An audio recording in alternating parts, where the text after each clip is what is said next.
കഴിഞ്ഞ 3 ദിവസമായി മലയാളത്തിൽ ഏറ്റവും അധികം വൃത്തികേടുകൾ സംസാരിക്കുന്ന ഒരു മനുഷ്യൻ ചോദിച്ചൊരു ചോദ്യം സോഷ്യൽ മീഡിയയിൽ വ്യാപകമായി പ്രചരിപ്പിക്കുന്നുണ്ട്.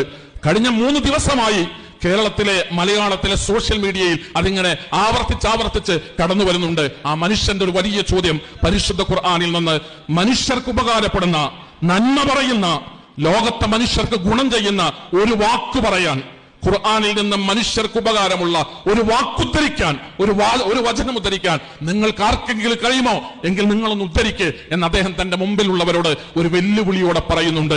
നമസ്കരിക്കുകയാണ് അദ്ദേഹത്തിന്റെ അജ്ഞതയുടെ മുമ്പിൽ, നമസ്കരിക്കുകയാണ് അദ്ദേഹത്തിന്റെ വിഡ്ഢിത്തത്തിന്റെ മുമ്പിൽ, നമസ്കരിക്കുകയാണ് അദ്ദേഹത്തിന്റെ അവിവേകത്തിന്റെ മുമ്പിൽ. താങ്കളെ കൊണ്ട് കഴിയുമെങ്കിൽ കണ്ണടക്കുന്നതിന് മുമ്പ്, ശരീരത്തിൽ നിന്ന് ജീവൻ നഷ്ടപ്പെടുന്നതിന് മുമ്പ്, അവസാനത്തെ ശ്വാസവും നിലക്കുന്നതിന് മുമ്പ് താങ്കൾക്കറിയുന്നത് ഭാഷ മലയാളമാണെങ്കിൽ, അറബിയാണെങ്കിൽ, ഇംഗ്ലീഷ് ആണെങ്കിൽ, കന്നഡയാണെങ്കിൽ, തമിഴാണെങ്കിൽ, തെലുങ്കാണെങ്കിൽ, ഏത് ഭാഷയാണോ താങ്കൾക്ക് വായിച്ചാൽ മനസ്സിലാക്കുക, ആ ഭാഷയിലുള്ള പരിശുദ്ധ ഖുർആനിന്റെ പരിഭാഷയിൽ നിന്ന് ഏതെങ്കിലും ഒരു അധ്യായത്തിന്റെ, ഏതെങ്കിലും ഒരു സൂക്തത്തിന്റെ, ഒരു വചനത്തിന്റെ, ഒരു പദത്തിന്റെ അർത്ഥമെടുത്തൊന്ന് വായിക്കാനുള്ള സത്യസന്ധത താങ്കൾക്കുണ്ടാകണം എന്നത് കേരളത്തിലെ മലയാളി മുസ്ലിങ്ങളുടെ ഒരു അഭ്യർത്ഥനയാണ് എന്ന് മാത്രമാണ് അതുമായി ബന്ധപ്പെട്ട് സൂചിപ്പിക്കാനുള്ളത്.